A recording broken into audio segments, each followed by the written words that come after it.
following message is transmitted at the request of the United States Department of Emergency Management and the National Weather Service. At 9:14 p.m. Central Time, multiple agencies confirmed an ongoing lunar anomaly producing hazardous atmospheric and visual effects across the region. Effective immediately, all residents are ordered to shelter indoors. Do not go outside for any reason.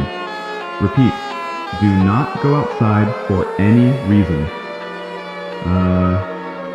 Oh shit. This is not good. The current lunar condition has been linked to sudden disorientation, severe light distortion, and unexplained behavioral responses in exposed individuals. These effects occur within seconds of direct sky visibility.